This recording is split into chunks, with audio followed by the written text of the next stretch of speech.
Shock and awe.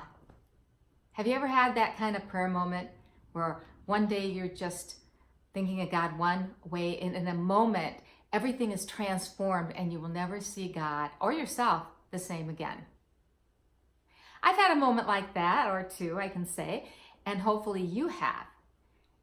I think what's important to know is that we cannot imagine who God is really at his essence, because he's a person. It's like if you're going to meet somebody, you can't imagine who it is that you're going to meet before you meet them, right? And the more you get to know them, the closer you get, the more they share, the more you know them. But it goes further. Within God's nature is spirit, and when God is with you and you feel that spirit, it really is heavenly. It's a lift of your spirit, and you just feel so much love, and it's almost like you're in a different atmosphere. And you really feel like this is what you're supposed to be. This is where you're supposed to be. We are made for heaven. We are pilgrims right now. We have to be careful in our prayer life, though, not to get greedy. Sometimes when you have had a life of prayer and contemplation, you just want to have that.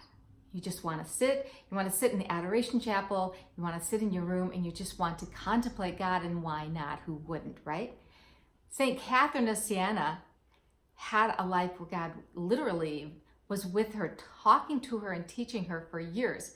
And when she got old enough, God said, okay, Catherine, hit the road. You need to go out and bring me to other people. And she didn't want to. She's like, no, don't make me do it. But she was obedient to the Lord, and she did. And she influenced popes and everything. She was really amazing. God wants to send you out. He wants you to be his disciple. And let me clarify what that means. Can a contemplative in a monastery be working during the day? Can they be offering service to the kingdom? Yes. Prayer is a very valuable service. Service is just looking and seeing what God wants you to do that day. When you reach the heights of holiness, hopefully you will, and you're with God so closely, something happens. You are transformed, and suddenly you see things more the way God sees things. You see his creation the way he sees things.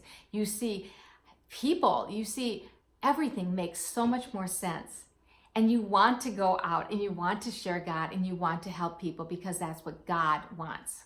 God wants to help people. Martha and Mary. Martha complains she's doing all the work, and Jesus said, hey, Mary's chosen the better half. But it didn't mean that there's only one half, right? Martha and Mary make a whole. Martha's out working, Mary's out loving, listening, contemplating. But in our life, we have to bring Martha and Mary together. We have to be both. Some of our biggest contemplatives and doctors of the church, John of the Cross and Teresa of Avila, they both served the Lord, and they were in the heights of transforming union when they did it. They had moments of deep prayer, but then they had moments where they took God out to the community, and they made huge changes in the church.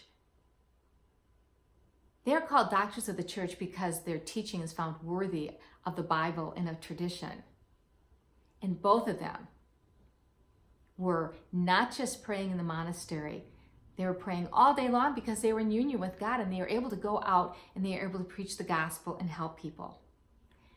Prayer is meant for the church, ultimately to build up the church. The gift of prayer that you have is not just for you. It is for the church.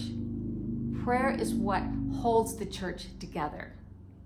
If our church is having problems these days, maybe it's because we aren't praying enough. At any rate, wherever you are on this prayer journey, be patient, and it's very important that you let God lead. Don't try and run ahead of him. It never works. Trust me, I'm a runner, right? So, one day at a time, be humble, ask God to help you. Don't forget Mary. And hang on for shock and awe, because that's what God, your Father in heaven, wants for you. Have a beautiful, beautiful day.